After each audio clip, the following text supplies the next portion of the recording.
सभी रामगढ़ जिले वासियों, कोरोना संक्रमण के रोकथाम हेतु राज्य सरकार द्वारा स्वास्थ्य सुरक्षा सप्ताह की अवधि को 27 मई पूर्वाह्न 6 बजे तक के लिए बढ़ा दिया गया है। इस दौरान राज्य सरकार द्वारा विशेष दिशा निर्देश जारी किए गए हैं, जिनके बारे में हम इस वीडियो के माध्यम से विस्तार से समझेंगे। और आप सभी जिलेवासियों से अपील है कि कोरोना संक्रमण को रोकने के लिए आप सभी इन दिशा निर्देशों का अनिवार्य रूप से पालन करें।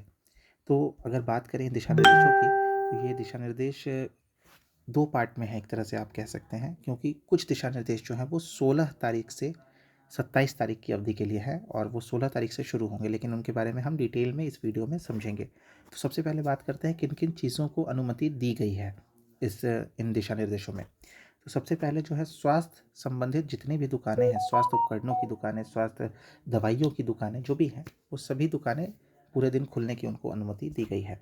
पब्लिक डिस्ट्रीब्यूशन सिस्टम यानी कि जो पीडीएस दुकानदार होते हैं, जो राशन डीलर होते हैं, उनकी दुकान जो है वो 2 बजे तक के लिए ही खुलेगी। Petrol pump, LPG, CNG outlets को पूरे समय खुलने की अनुमति दी गई है। इसके साथ ही किराना और राशन की जो दुकानें हैं उनको केवल 2 बजे तक के लिए खुलने की अनुमति दी गई है। इसके साथ ही सभी से अनुरोध है कि होम डिलीवरी का ही उपयोग करें और होम डिलीवरी के माध्यम से ही सामग्री की आपूर्ति सुनिश्चित करने का प्रयास करें। इन सब के अलावा फल, सब्जियों, खाद्यान्न, अनाज, दूध और दूध से बने अन्य पदार्थ, पशु आहार, मिठाई की दुकानों सहित सभी खाने योग्य उत्पादों की बिक्री करने वाले होलसेल सहित स्ट्रीट वेंडर्स को दोपहर 2 बजे तक ही अपनी दुकानों का संचालन करने की अनुमति दी गई है। होटल और रेस्टोरेंट में केवल होम डिलीवरी की ही अनुमति दी गई है। वहाँ पर आप बैठ कर के खाना नहीं खा सकते हैं। कोई भी रेस्टोरेंट और जो होटल है इसका पूरा अनुपालन सुनिश्चित करेंगे। इसके साथ ही राष्ट्रीय एवं राज्य राजमार्ग यानी कि एनएच और स्टेट हाईवे जो हमारा है, उसके आसपास में जितने भी ढाबे हैं उनका संचालन किया जा सकेगा। इसके साथ ही सभी प्रकार की सामग्रियों के परिवहन की अनुमति दी गई है। सामग्रियों के परिवहन और लॉजिस्टिक्स से संबंधित दुकानों और प्रतिष्ठानों को भी खुलने की अनुमति दी गई है। सामग्रियों की लोडिंग और अनलोडिंग के कार्य की भी अनुमति है। कृषि गतिविधियों की अनुमति है। इस प्रकार की कृषि से संबंधित वस्तुओं से संबंधित सभी दुकानों, प्रतिष्ठानों को दोपहर केवल 2 बजे तक के लिए ही अनुमति दी गई है। ध्यान रखिए, इंडस्ट्रियल और माइनिंग यानी कि औद्योगिक और जो खनन एक्टिविटी है उनको पूरी तरह से उनका संचालन करने का अनुमति दिया गया है इन दिशा निर्देशों में। उसके बाद अगर बात करें तो कंस्ट्रक्शन एक्टिविटीज़ जो हैं वो चालू रहेंगी, यानी कि जो निर्माण कार्य है वो चालू रहेंगे। इनमें मनरेगा से रिलेटेड जो कार्य है वो भी चालू रहेगा और इसलिए ही कंस्ट्रक्शन से रिलेटेड जो भी दुकानें हैं वो केवल 2 बजे तक ही खुलेंगी। E commerce delivery and pickup यानी कि जो आप होम डिलीवरी सामानों की लेते हैं ई कॉमर्स में, वो केवल पिकअप और डिलीवरी जो होगा वो 2 बजे तक के लिए ही अलाउड होगा। वेटनरी यानी कि जो वेटनरी केयर शॉप्स होते हैं उनको केवल 2 बजे तक के लिए ही खोलने का अनुमति दिया गया है इन गाइडलाइंस में। शराब की दुकानों को भी केवल 2 बजे तक ही खुलने की अनुमति है। वाहनों की मरम्मत की दुकानें भी अपराह्न 2 बजे तक ही खुलेंगी। Cold storage and warehouse जो भी हैं वो पूरे टाइम संचालन उनका किया जाएगा। इसके साथ ही इसमें कुछ विशेष में जो निर्देश इसमें है उसमें है कि जो सरकार के मतलब केंद्र सरकार के जो भी ऑफिसेज हैं वो अपराह्न 2 बजे तक ही खुलेंगे और वो भी केवल 50% अटेंडेंस के साथ में।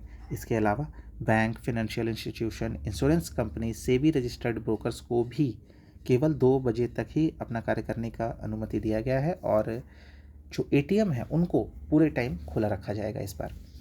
इसमें देखा जाए अगर स्टेट गवर्नमेंट ऑफिस जो होंगे उनमें आप देख सकते हैं कि family welfare, home and present, disaster management, police, home guard, financial service, forest related offices, deputy commissioner, urban bodies और बीडीओ, सीओ एंड सीडीपीओ का जो ऑफिस है या ग्राम पंचायत है वो 50% अटेंडेंस के साथ में 2 बजे तक के लिए कार्य करेगा। इसके साथ ही प्रिंट और इलेक्ट्रॉनिक मीडिया को पूरी तरह से कार्य करने की छूट है इन गाइडलाइंस में। कुरियर सर्विसेज चलती रहेंगी। टेली कम्युनिकेशन से रिलेटेड जो भी सेवाएं हैं वो चलती रहेंगी। सिक्योरिटी सर्विसेज चलती रहेंगी। Any office, shop establishment which state government DC conduct, इसके बाद इनके अलावा उपरोक्त में जो दर्शाए गए हैं उनके अलावा अगर डीसी सर के द्वारा जो भी चीज़ों को लगेगा कि कोविड-19 के लिए इम्पॉर्टेंट है उनको भी, उन सभी को डीसी सर के आदेशानुसार कार्य करने के लिए खोला जा सकता है। इन सब के अलावा सभी धार्मिक संस्थान, जो भी धार्मिक क्षेत्र हैं, वो सभी बंद रहेंगे आम श्रद्धालुओं के लिए। वहाँ दैनिक पूजा पाठ जो होता है वो वहाँ के जो पुजारी होते हैं या जो भी वहाँ के जो भी धार्मिक संस्था के जो प्रतिनिधि होते हैं वो वहाँ पे कर सकते हैं।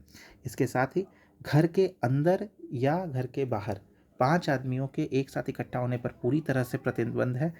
इस इसमें कुछ जो एक्सेप्शंस दिए गए हैं उसमें मैरिज है, जिसके बारे में हम नीचे बात करेंगे, और जो अंतिम संस्कार है उसमें केवल अधिकतम 20 लोगों को शामिल होने की अनुमति दी गई है, उससे ज़्यादा लोग शामिल नहीं हो पाएंगे। अब इसमें एक बात आप देख सकते हैं कि शादी को लेकर के यहाँ पे अगर आप डिटेल देखें तो शादी को लेकर के कुछ यहाँ पर डिटेल है हमारे पास में। तो विवाह जो होगा वो मतलब 27 मई तक के लिए, और ये शुरू होगा 16 तारीख से। 16 तारीख के सुबह 6 बजे से 27 तारीख की सुबह 6 बजे तक जो भी शादियां होंगी वो या तो घर में होंगी या तो न्यायालय में होंगी। सामुदायिक हॉल, बैंक्वेट हॉल आदि सहित किसी भी सार्वजनिक स्थान पर विवाह आयोजित नहीं किया जाएगा। शादी में लाउड स्पीकर, डीजे, पटाखों का उपयोग निषिद्ध है। विवाह के जुलूस, विवाह में किसी भी प्रकार का कोई बैंड बाजा बारात तो नहीं ही लगना है, उसके साथ ही कोई जुलूस टाइप जो निकलता है वो भी नहीं निकलना है। विवाह में शामिल होने के लिए वर और वधू दोनों मिलाकर के व्यक्ति सहित 11 लोगों को ही एक जगह पर इकट्ठा होने की अनुमति होगी 16 तारीख से 27 तारीख के बीच में। कम से कम 3 दिनों की पूर्व सूचना, शादी से रिलेटेड जो सूचना है वो 3 दिनों, कम से कम 3 दिन पूर्व आपको यहाँ अपने नज़दीकी थाने में देनी होगी। ये आदेश आपको बता ही चुका हूँ मैं कि 16 तारीख से चालू होगा, और 16 तारीख के पूर्व, 16 तारीख पूर्वाह्न 6 बजे के पूर्व जो अधिकतम सीमा होगी शादी में शामिल होने की वो 50 ही होगी। सभी प्रकार के जुलूस जो होंगे वो निषिद्ध होंगे। उसमें जुलूस में आप किसी भी प्रकार का जुलूस नहीं निकाल सकते हैं। उसके अलावा स्कूल, कॉलेज, आईटीआई, कौशल विकास केंद्र, कोचिंग संस्थान, प्रशिक्षण यानी कि सभी प्रकार के शैक्षणिक संस्थान पूरी तरीके से बंद रहेंगे, और ऑनलाइन एजुकेशन का जो काम है वो चलता रहेगा।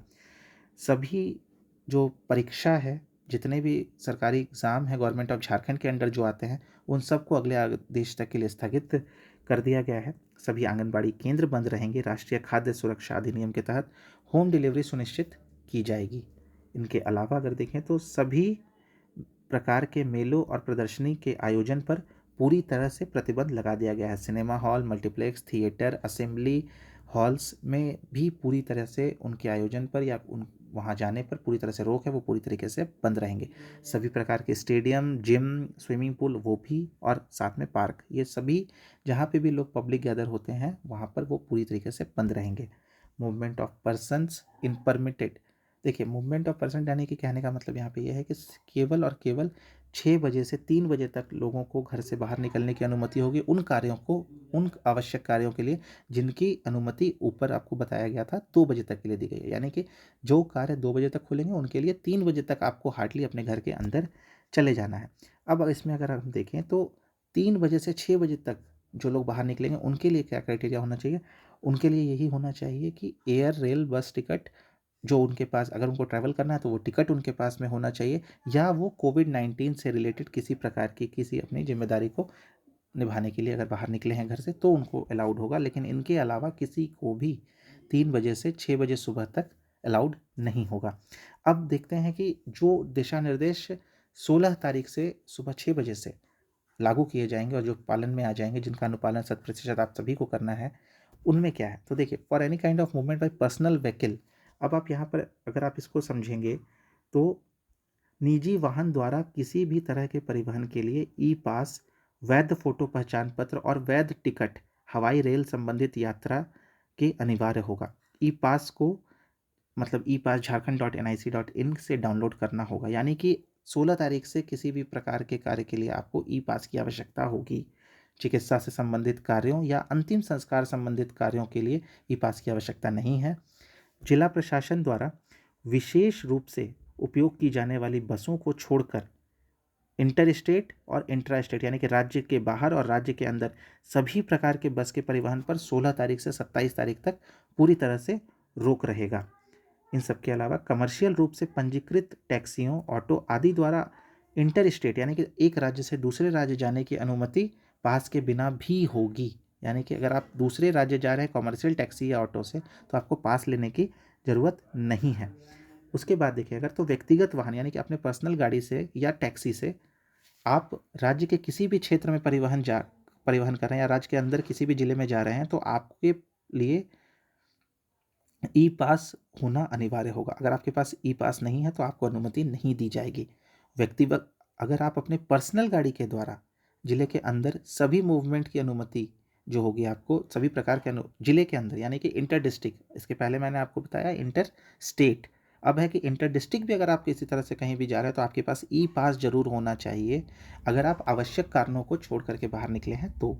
अब देखिए, भारत सरकार, झारखंड सरकार, अन्य राज्य सरकारों के वाहनों को उपरोक्त प्रतिबंधों से छूट दी गई है। यानी कि केंद्र सरकार, राज्य सरकार की जो वाहनें हों या जो अन्य सरकारें हैं उनकी जो वाहनें होंगी, उनकी जो बसेस होंगे, उनको पूरी तरह से इसमें छूट दी गई है। इसके साथ ही राज्य से जो भी गाड़ियाँ गुजरेंगी, राज्य से जो भी गाड़ियाँ गुजरेंगी, मतलब अगर मान लीजिए कि उड़ीसा से होते हुए अगर कोई आपका झारखंड होते हुए किसी दूसरे स्टेट में एंटर कर रहा है तो उनको भी ई पास की आवश्यकता नहीं होगी। इसके साथ ही जिला प्रशासन रामगढ़ द्वारा चौकियों का निर्माण किया जाएगा, यानी कि सीमा पर जितने भी सीमावर्ती क्षेत्र हैं हमारे, वहाँ पर पुलिस बल तैनात रहेंगे और वो इसे सुनिश्चित कराएंगे कि जो दिशा निर्देश है उनका अनिवार्य रूप से पालन किया जाए। इन सब के अलावा ग्रामीण शहरी क्षेत्रों में देखिए, ग्रामीण शहरी क्षेत्रों में हाटों की अनुमति केवल, यानी कि जो ग्रामीण क्षेत्रों में जो बाजार लगेंगे वो केवल इस शर्त पर लगेंगे कि सामाजिक दूरी वहाँ पर सुनिश्चित की जाएगी। लोगों के खड़े होने के लिए गोल चक्र बनाए जाएंगे और पर्याप्त वहाँ पर जगह होनी चाहिए ताकि एक जगह पे ज़्यादा लोग इकट्ठा नहीं हो। अब जो विशेष कुछ दिशा निर्देश जो इस स्वास्थ्य सुरक्षा सप्ताह की अवधि के लिए जारी किया गया उनके बारे में हम अभी बात करेंगे। तो देखिए आप जरा सा यहाँ पे कि हवाई, रेल, सड़क मार्ग से झारखंड आने वाले, वापस आने वाले प्रत्येक व्यक्ति झारखंड की वेबसाइट पर अपना व्यक्तिगत विवरण अब से उन्हें दर्ज करना होगा। संभवतः उन्हें झारखंड आने के पूर्व ही से कर देना है, लेकिन किसी भी परिस्थिति में झारखंड राज्य में आने के एक दिन के बाद नहीं करना, यानी कि आए जिस दिन उसी दिन आपको इस काम को कर लेना है वहाँ पर। उसके बाद अगर आप देखें तो हवाई, रेल, सड़क मार्ग से झारखंड आने वाले, लौटने वाले प्रत्येक व्यक्ति इस संबंध में स्वास्थ्य और परिवार कल्याण विभाग और चिकित्सा शिक्षा विभाग द्वारा जारी दिशा निर्देशों का पालन करते हुए 7 दिनों तक अनिवार्य रूप से होम क्वारंटाइन यानी कि घर के अंदर क्वारंटाइन रहेंगे।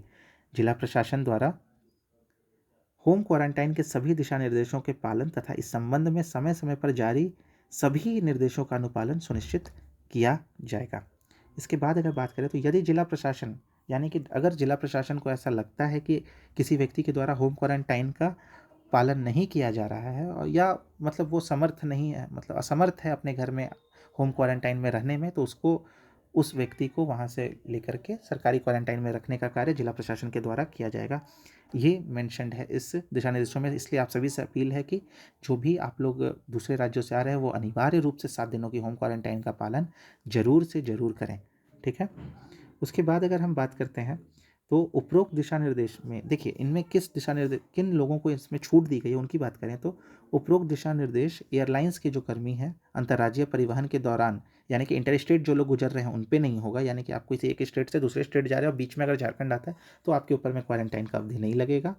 इसके अलावा आधिकारिक कर्तव्य पर भारत सरकार के अधिकारियों, खनन, निर्माण, औद्योगिक, कृषि, स्वास्थ्य देखभाल से संबंधित गतिविधियों और व्यक्ति जो राज्य में आने के 72 घंटे के भीतर झारखंड से वापस चले जाते हैं उन पर भी लागू नहीं होगा। यानी कि अगर कोई व्यक्ति अगर दूसरे राज्य से झारखंड आया है और 72 घंटे के अंदर वापस चला जाता है तो उसके ऊपर भी जो ये क्वारंटाइन वाला जो रूल है वो लागू नहीं होगा। इन सब के अलावा बिना मास्क, फेस कवर के किसी भी व्यक्ति को, समझ लीजिए, बिना मास्क या फेस कवर के किसी भी व्यक्ति को किसी भी सरकारी कार्यालय, रेलवे स्टेशन, हवाई अड्डे, बस, टैक्सी, ऑटो रिक्शा, किसी अन्य सार्वजनिक स्थान जैसे दुकान आदि में प्रवेश की अनुमति नहीं होगी। इसलिए आप सभी से अपील है कि घर से जितना हो सके घर के अंदर रहें और अगर बाहर निकलना भी है बहुत जरूरी काम से तो कृपया अपने चेहरे को ढक करके ही निकलें।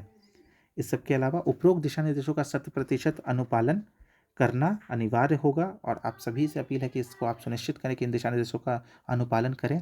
और अगर इन दिशा निर्देशों या संलग्न राज्य के निर्देशों का उल्लंघन करने किया जाता है, किसी भी व्यक्ति के किया जाता है, तो उसके विरुद्ध आईपीसी की धारा 188 के तहत कानूनी कार्रवाई एवं अन्य कानूनी प्रावधानों के तहत जैसे आपदा प्रबंधन अधिनियम 2005 की सुसंगत धाराओं के तहत कड़ी कार्रवाई सुनिश्चित की जाएगी। इसी के साथ इस वीडियो को हम यहाँ ख़त्म करेंगे और उम्मीद करते हैं कि आप सभी अपने घर पर स्वस्थ हैं, सुरक्षित हैं।